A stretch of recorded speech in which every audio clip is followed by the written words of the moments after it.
नमस्कार दोस्तों, Jain pistol classes में आपका स्वागत है। डिक्टेशन स्टार्ट होगी 3 सेकंड बाद। स्टार्ट।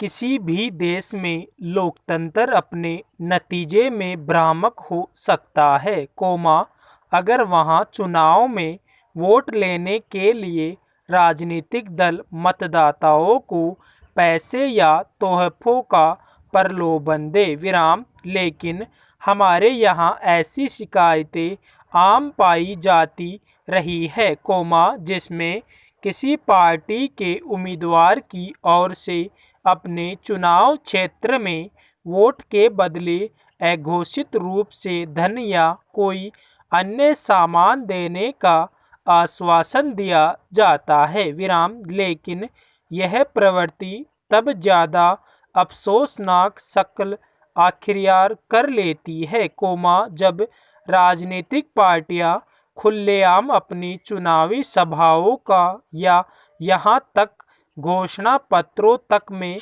मतदाताओं को नकदी हस्तांतरण की पेशकश करने लगती है, निश्चित तौर पर यह लोकतंत्र का मजाक बनाने से कम नहीं है और ऐसे मसलों पर चुनाव आयोग को सख्त कार्रवाई करनी चाहिए।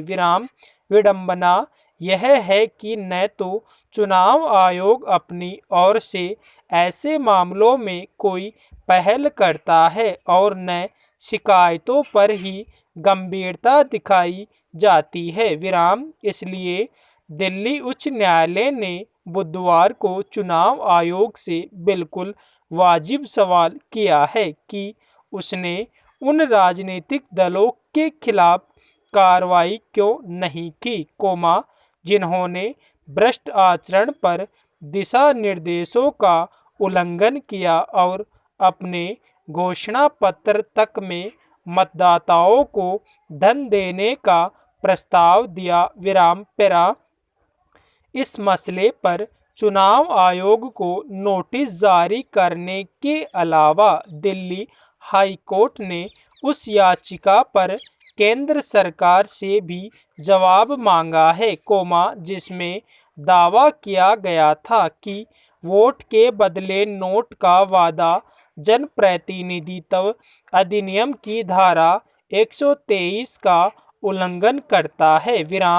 जाहिर है, अगर लोकसभा या विधानसभा चुनावों के दौरान किसी उम्मीदवार या पार्टी की ओर से मतदाताओं को यह कहा जाता है कि अगर वे उन्हें वोट दे तो इसके बदले नकदी या तोहफा दिया जाएगा, तो यह कानूनन अपराध है। लेकिन अमूमन हर चुनाव में ऐसे मामले संज्ञान में आते हैं, जिनमें लोगों का वोट लेने के लिए इस तरह का प्रलोभन परोसा गया। यह वैसी प्रवृत्तियों के अलावा है जिनमें मतदान के दिन या उससे ठीक पहले मतदाताओं के बीच चोरी छिपे नकदी या शराब बांटकर उनका वोट हासिल करने की कोशिश की जाती है, यानी पर्दे के पीछे चलने वाली गतिविधियां जहां आम लोगों की दृष्टि में अवैध और गलत होती है, वही पार्टियों की ओर से सभाओं या घोषणा पत्रों में जब इस तरह की पेशकश की जाती है तो उसके प्रति नजरिया बदल जाता है। यह इस अवैध हरकतों की ज़्यादा बड़ी जटिलता है। सवाल है कि अगर चुनाव आयोग की नज़र में वोट के बदले नकदी देना या देने की पेशकश करना अवैध है, तो शिकायतें आने के बाद वह महज नोटिस जारी करने के बजाय ठोस कार्रवाई करके इस मामले में कोई सख्त संदेश क्यों जारी नहीं करता।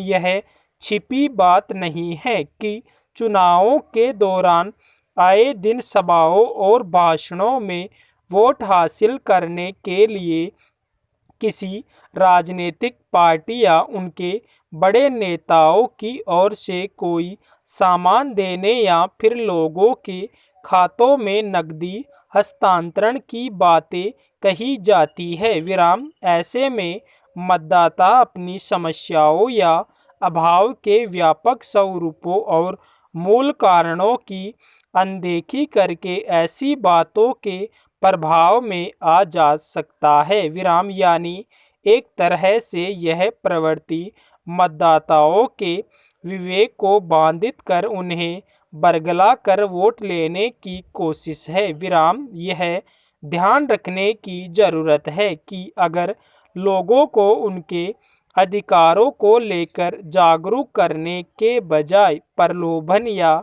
संजाल परोस कर वोट लेने के चलन पर रोक नहीं लगी तो इससे न केवल मतदाताओं के बीच भ्रम और अपरिपक्वता का प्रसार होगा बल्कि इसका वितरित असर लोकतंत्र और आम लोगों के अधिकारों पर पड़ेगा विराम। पेरा किसी भी देश की परिकल्पना हम उसके भाषाई आधार के साथ साथ करते हैं और अगर उस देश की मातृभाषा के लिए चिंता करने की जरूरत पड़ने लागे तो यह परेशान करने वाली बात है विराम। ऐसा क्यों होता है कि जब कोई विशेष दिवस आता है तभी हम उसकी विशेषता पर ध्यान देते हैं विराम।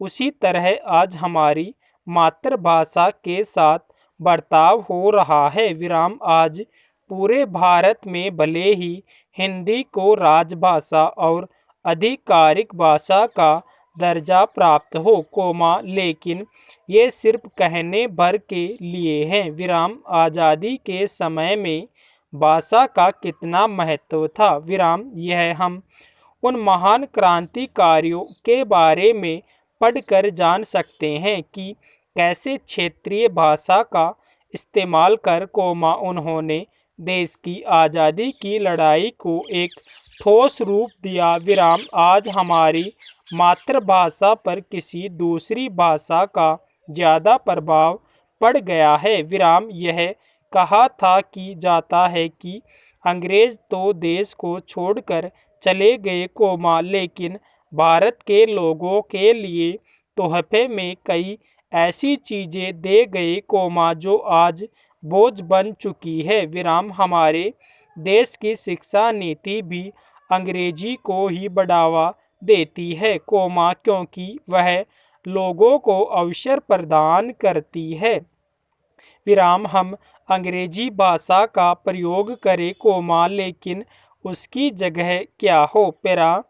अगर भारत के संदर्भ में अंग्रेजी भाषा को लेकर बात करें तो भारत के बहुत सारे राज्यों में हिंदी की नामो निशान तक नहीं है विराम। वहाँ अंग्रेजी में ही काम होता है विराम और किताबें अंग्रेजी में उपलब्ध है नौकरी करने और बहुत सारे क्षेत्रों में अंग्रेजी को ही पहली पसंद के रूप में देखा जाता है विराम। भले ही हिंदी हमारे लिए भावनाओं का मामला है विराम लेकिन अगर इससे हम अपना उपार्जन नहीं कर सकते तो इसे हम कैसे देखें विराम। सरकार भी इसे लेकर कभी गंभीर नहीं हुई और आज तक भावनात्मक रूप से जोड़ने वाली इस भाषा के लिए कुछ नहीं किया विराम पेरा। सरकार बड़े बड़े दावे करती है कि हम हिंदी को तवज्जो देते हैं विराम। सरकारी आदेश हो चाहे कोई भी अधिसूचना हो ये सभी हिंदी भाषा में ही डाली जानी चाहिए लेकिन यह सब बातें हिंदी दिवस के विशेष मौके पर ही याद आती है विराम। आज मातृभाषा का अस्तित्व सिर्फ पढ़ने के लिए रह गया लगता है न कि रुचि के लिए विराम। विद्यार्थियों को बड़े मंच पर हिंदी भाषा बोलने में शर्म आती है लोग मातृभाषा का इस्तेमाल नहीं करना चाहते। विराम। हिंदी भाषा को लेकर जो प्यार और जुनून हमारे देश के महान लेखकों में रही, अब वह नहीं दिखता। विराम। हमारे देश में शिक्षा नीति में बदलाव हुआ है। स्टॉप।